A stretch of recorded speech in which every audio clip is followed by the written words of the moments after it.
Today we're at Kauri Bay, Boomrock, a 500-acre working farm near Clevedon, Auckland. Not only are we reviewing two JAC products, but also putting their JAC of All Trades slogan to the test.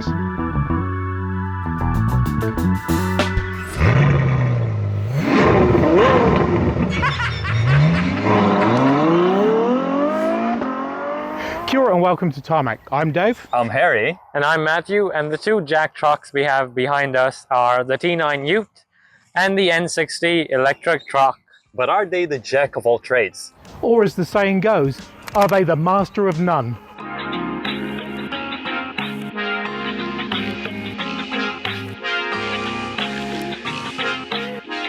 Fun fact, the saying JAC of all trades can be traced all the way back to the 16th century, where Robert Greene actually refers to William Shakespeare, where he says something along the lines of absolute Johannes factotum. And then actually his first use was actually in 1618, so that's when he first actually got the JAC of all trades.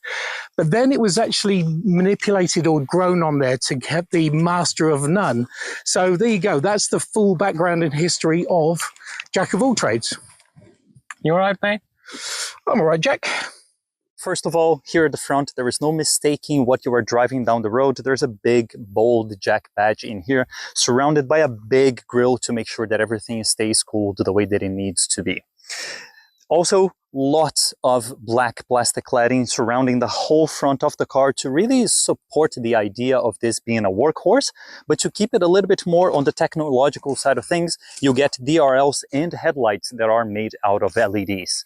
As we come here a little bit to the side, the plastic cladding does make its way surrounding the wheel arches as well, and also these lovely 18-inch wheels that come with all-terrain tires to really make it the JAC of all trades. Moving it backwards a little bit more, you get these side steps on both sides of the car, and while they make it really easy to get in and out of the ute, you really need to be sure that your work boots are not going to be too slippery in here. At the top, you get roof racks that will take up to 80 kilograms of load. And then as we make it to the actual bed, one of the amazing things here is this sports bar that comes as standard, because here in New Zealand, we only get the range topping T9. It has the JAC logo in here, and then it comes all the way down, pretty much finishing at these lovely LED taillights that we get at the end, which then lead to this tailgate, which is quite big and heavy, and most importantly, it is not damped, and it'll lead to 1,000 kilograms of payload. Actually, it's 1,045 kilograms.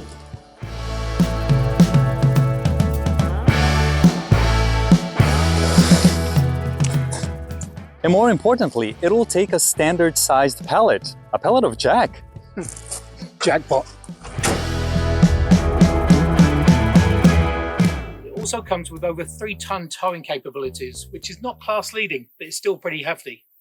And all of that is powered by a 2-liter 4-cylinder turbocharged diesel engine that makes 125 kilowatts of power and 410 newton meters of torque. All of that is coupled to an 8-speed ZF transmission.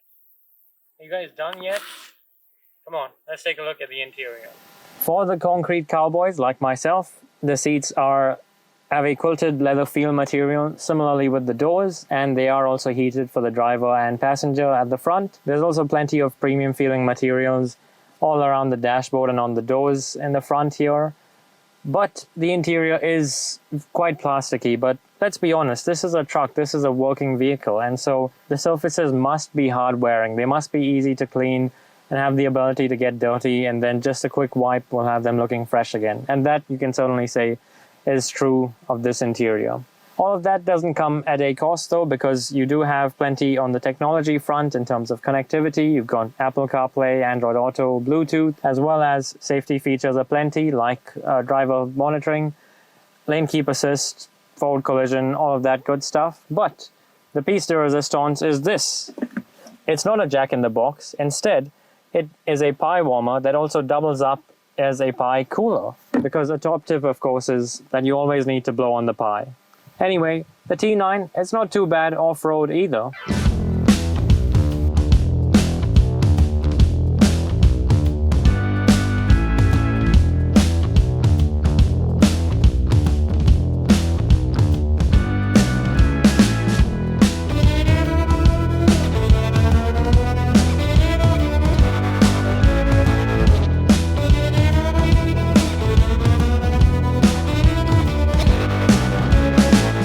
So driving impressions of the T9. I mean, first thing obviously you get is that distinctive diesel rattle, which is very familiar and actually kind of comforting, actually.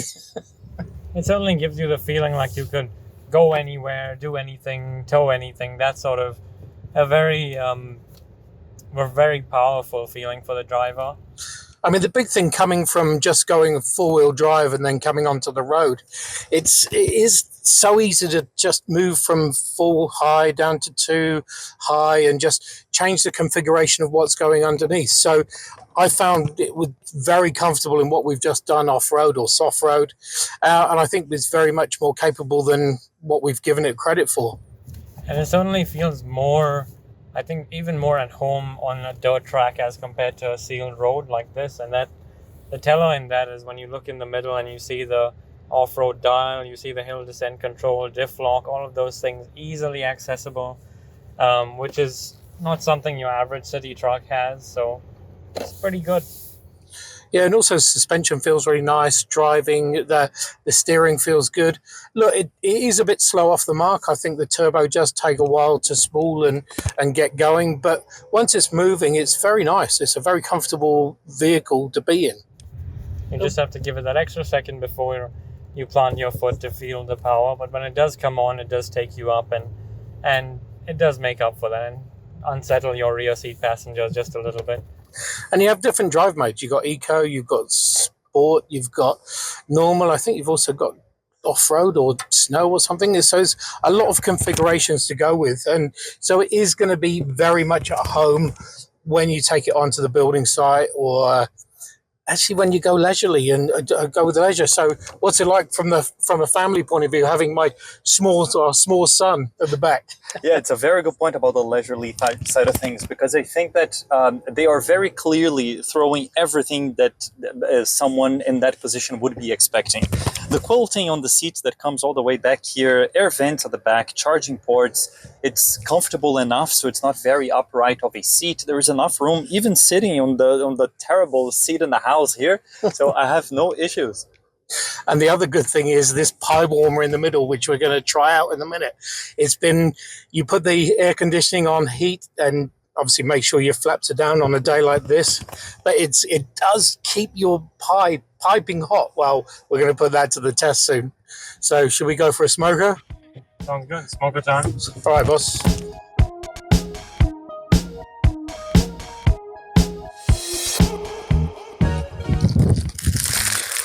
Okay, not bad. The pie warmer actually works. Yeah, it's actually really good. It stayed pretty warm. It does get toasty in the cabin there, though, but there you go. So, JAC's a new company, right?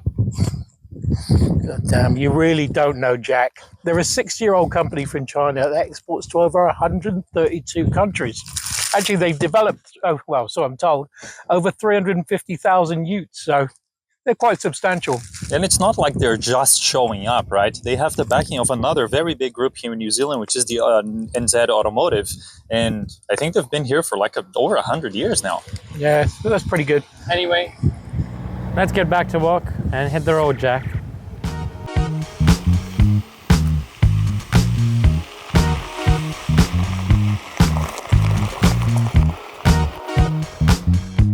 Now, not only do JAC do diesel utes like these, but they also make trucks that do the heavy lifting for you.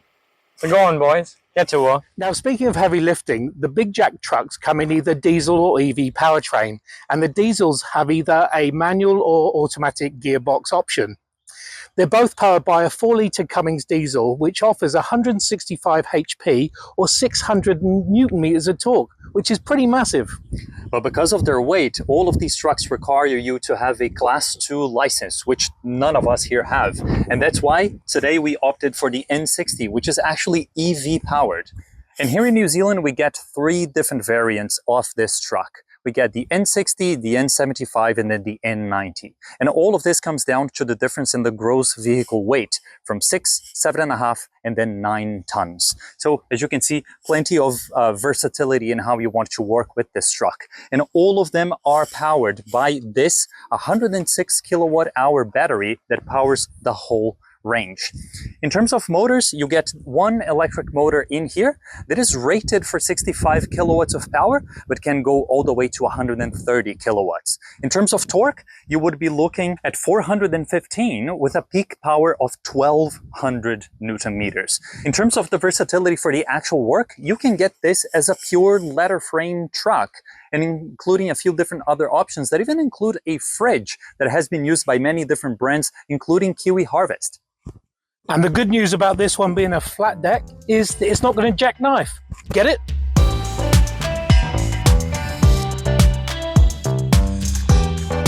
Now what we thought we'd do is get our boss in here, but also try to talk about the interior while we're driving. So 2 birds, 1 stone, that's always what a good builder would do. Time is money, mate. Let's move on. Now, the thing I found when I was driving this is that it takes, well, you turn the ignition on, then you have to wait for it to calibrate, and then you get going. And so it does take a couple of seconds to get going before you move on.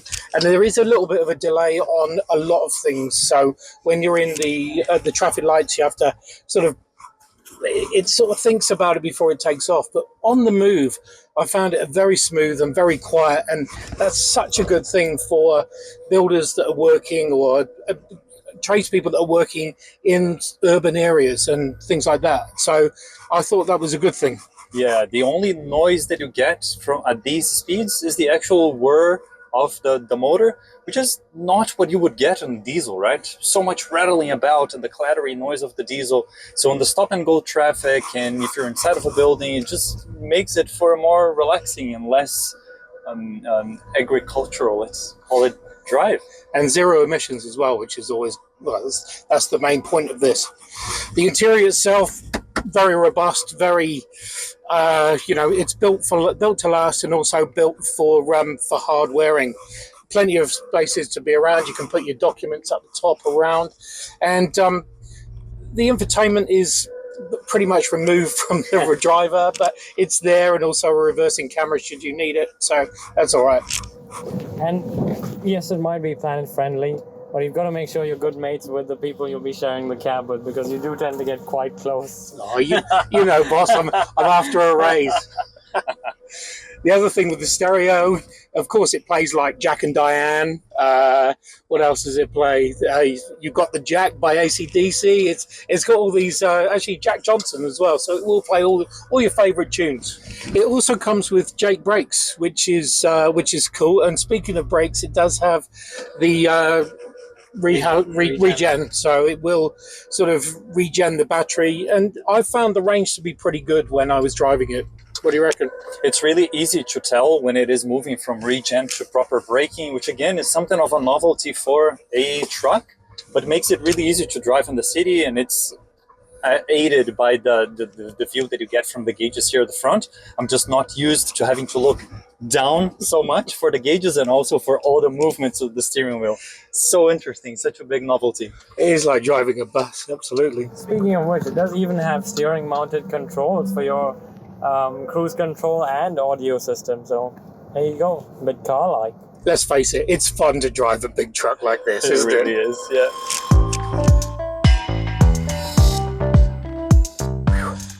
So there you have it, JAC's range of commercial vehicles. You've got the utes and you've got the bigger trucks. What do we think, fellas?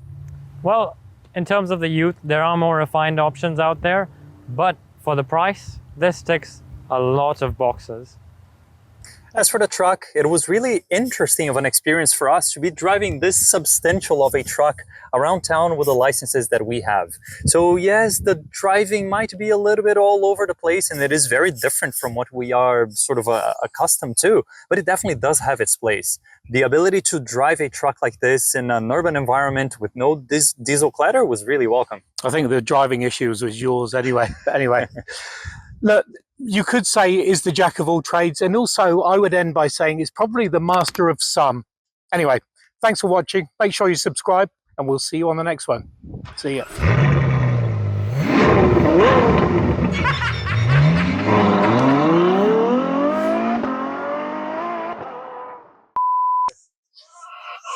Hey!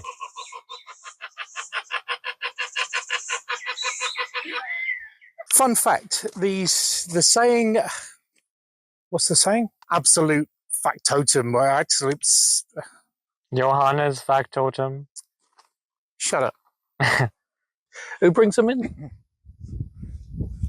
Okay, from the top. The worst time possible. Now speaking of